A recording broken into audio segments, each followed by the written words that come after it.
Throughout Algebra 2, we'll be speaking about a lot of different functions. We're not going to get into any specifics now, but we are going to talk about what we can do to all of these functions. So this lesson is about, it's called families of functions. And just like a family, we have a parent function, and then the children function we call transformations. So if you look at this lovely picture here, you got your two parents there, and the transformations look just like the parents, but with some differences. The parent function is the simplest form of that specific function as you can make, meaning there'll be no plus signs or minus signs, there'll be no coefficients. It's just your plain old y equals x squared, y equals the absolute value of x. There's not a whole lot going on. So the parent function is the simplest form of that function. So the first type of transformation is called a translation. And if you remember back from geometry, a translation was just shifting your picture back in geometry. It was like probably a square or a rectangle or a triangle, but we would just shift it left and right or up and down. And we do the same thing with functions. All right. So if we have a translation, we're going to see a plus sign or a minus sign. There are two places that we could have them. We could have them outside of the function. I'm going to call this the parentheses here. So we could have it outside of the parentheses, which affects the vertical translation, and inside parentheses affects a horizontal translation. So here we have two functions. We have the parent function of y equals x. That is the most basic line function we could have, a linear function. The second one, we have y equals x minus 2. That minus 2 is on the outside of parentheses. We don't see parentheses, so it's on the outside, which means it's a vertical translation.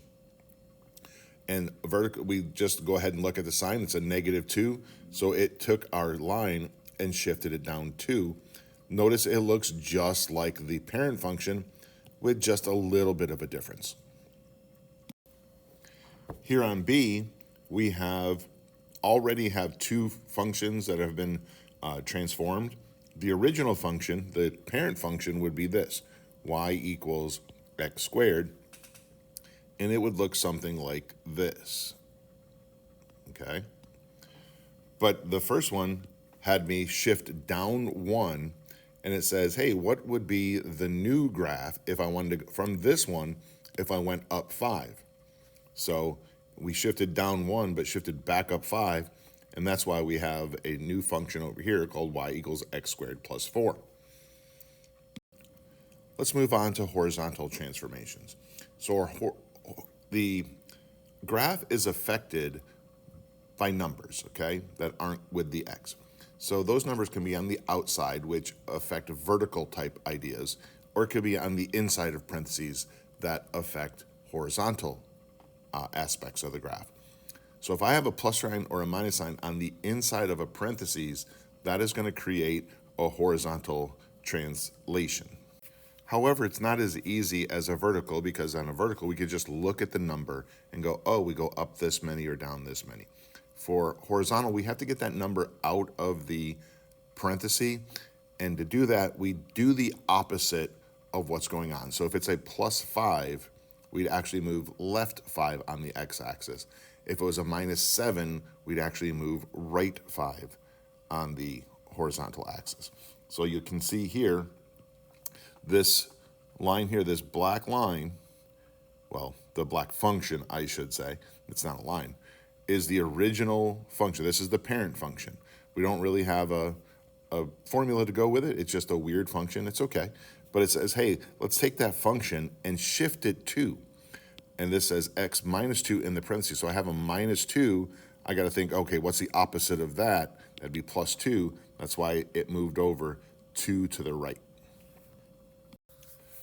So another one of our transformations is a reflection. And again, you've done this in geometry. You reflected over the x-axis, over the y-axis, over the line y equals 7, over the line y equals x. You've done all sorts of reflections in geometry. Luckily, here in Algebra 2, We only have to worry about reflecting over the x-axis or y-axis. So I want you to think about this. If I'm reflecting over the x-axis, that is a vertical, like I'm going down or I'm going up. Vertical means we have to be outside of the parentheses. And a reflection is done with a negative sign. So if you read the function and you say the word negative, at some point, we have to have a reflection. So if it's outside the parentheses, it's over the x-axis. If it's inside the parentheses, it's over the y-axis. All right, our last transformation is we're going to go ahead and call it a dilation so we can stay in some of the words that we use in geometry, okay? So we've talked about plus signs and minus signs. Those are translations. Those are just sliding it up, down, left, or right.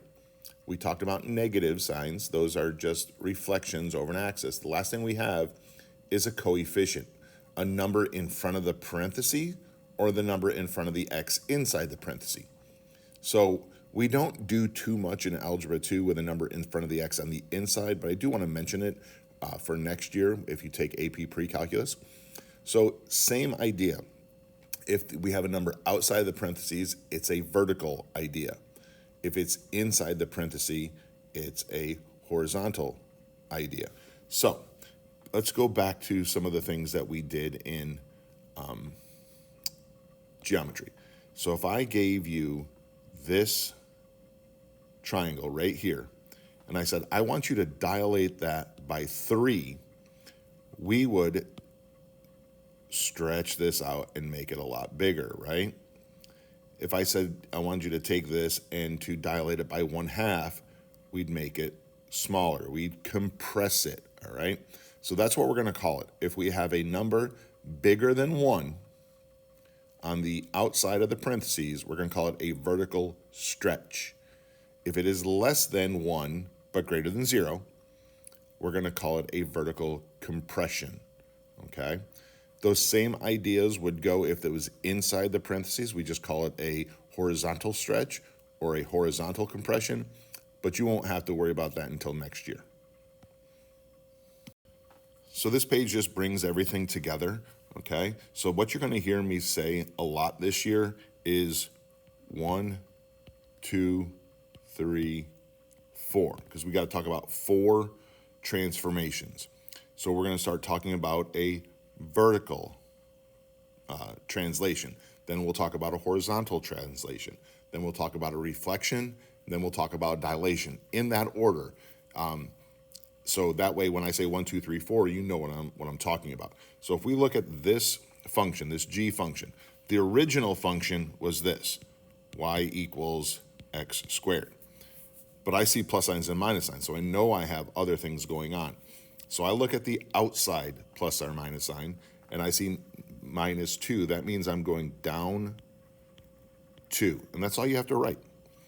For 2, I'm talking about a plus or minus sign inside the parentheses. I see a +4, but to get it out, I have to do the opposite, so that's a -4. Well, if I'm going horizontally, which way is negative? We would say left 4. We actually have to write things for 3 and 4. We can't leave them blank, even though there's not much left to do. Number 3, I'm looking for a negative, not a minus sign, a negative. So when I read this, g of x equals the quantity x plus 4 squared minus 2. I never said negative, so there is none for reflections, okay? And then for my vertical or, don't worry about horizontal. For my vertical stretch or compression, I'm looking for a number in front of the parenthesis. 1 doesn't do anything, so it would be normal. So you could actually write normal, or here you could write none again. All right, that ends the lesson.